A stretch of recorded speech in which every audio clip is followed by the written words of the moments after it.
If you find it difficult to be consistent with your English listening practice, then I am here for you. I am your Lord and Saviour. Bow down to me. My 5-minute videos every day are designed to help you be consistent with your English listening practice. That is the most important thing. Doing a little bit every single day. Little but often. That is the key to success. Today's topic, trains. That sounds quite boring on the surface, but hopefully we can make this a little bit more interesting. So, trains, I don't normally get the train. It's not my usual mode of transport. I live in Cornwall, which I'm not going to point to on this map behind me, this brand new map. I hope you guys like my new map. I live in Cornwall in the southwest of the UK. It is very rural. That's a difficult word for English learners. Rural. Rural. It's the countryside. There is one train line that goes all the way down to the bottom of the county, to the bottom of the country, but that's quite far away from where I live, so I don't get the train very often. And the trains in the UK are very expensive. They're also very unreliable. So I don't like the train. I don't like trains. I don't get the train. But in London, you have the underground. You have the tube. And in most countries, they call this the metro. And we call it the metro too, but only when it is not in either London or the US. When you have the metro in the US, it's called the subway. That's their name for it.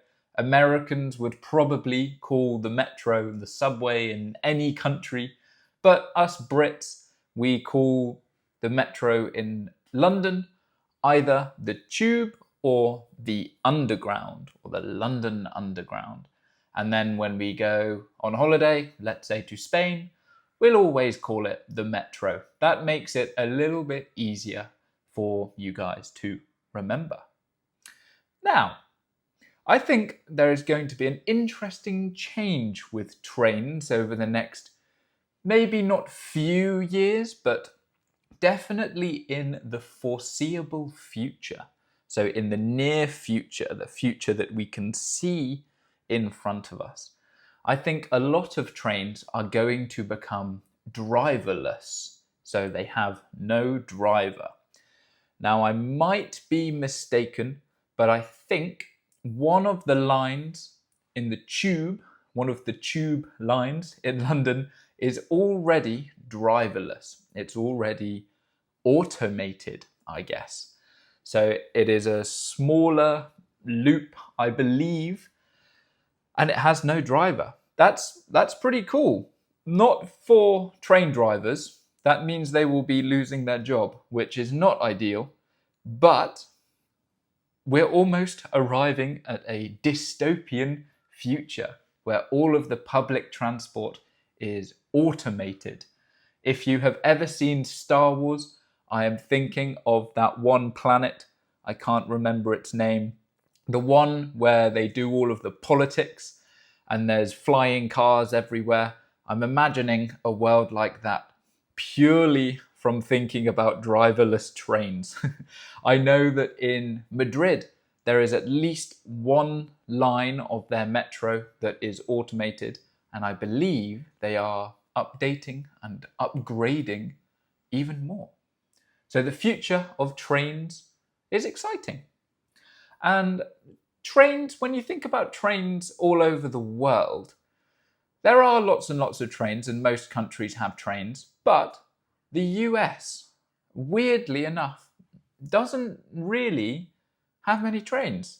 It's a very big country, I know. Maybe that's why.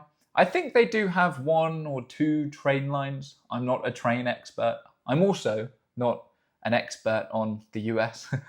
But they just have a massive country with big, long, straight roads. And I think that is one of their downfalls. I think if the US wants to become a better country, they need to upgrade their trains. Okay, it's probably good that I'm not a politician, isn't it?